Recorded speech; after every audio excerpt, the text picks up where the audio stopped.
Not Marley, he's dead. Scrooge sat busy in his counting house. Scrooge left the door a bit ajar so that he might keep an eye on his clerk, who's busy copying letters.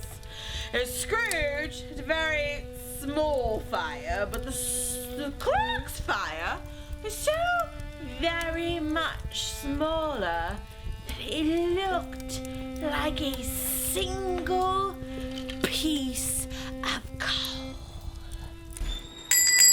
Merry Christmas, Ansel. Bah, humbug. Christmas a humbug? Ansel, you don't mean that, I'm sure. I do. Merry Christmas.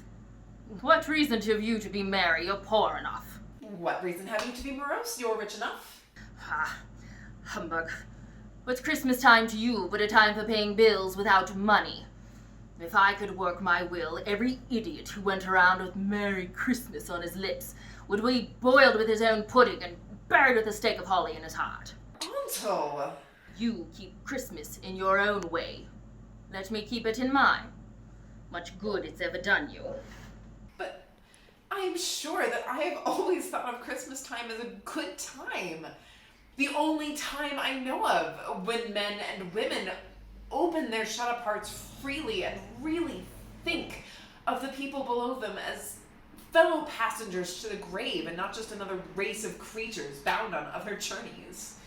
And so, although it has never put a scrap of gold or silver in my pocket, I believe that it has and will do me good.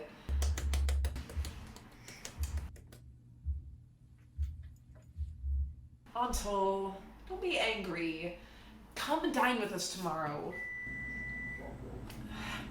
I am sorry with all of my heart to find you so resolute, but I shall keep my Christmas humor to the last, and so, a Merry Christmas.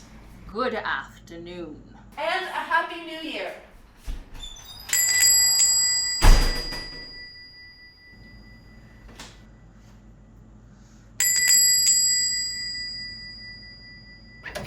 Now, do I have the pleasure of addressing Mr. Scrooge or Mr. Marley? Marley has been dead 7 years. Died 7 years ago this very night. I see. Well, Mr. Scrooge, in this festive season of the year, it is desirable for us to put together a slight provision for the poor and destitute.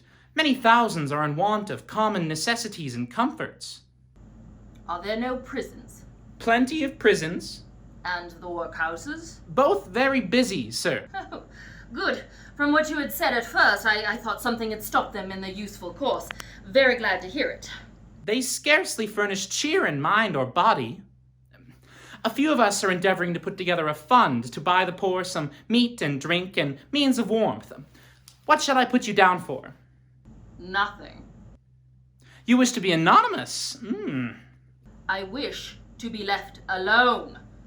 I don't make merry myself at Christmas time, and I can't afford to make idle people merry either. I support the establishments I mentioned before. They cost enough. Those who are badly off must go there.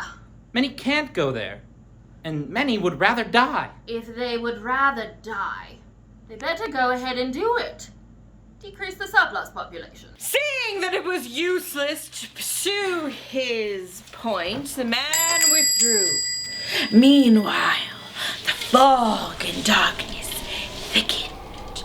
The cold became an intense, piercing, searching, biting cold, and through that cold, a young child stooped at Scrooge's keyhole to regale him with a Christmas carol. God rest ye merry gentlemen, let nothing you dismay.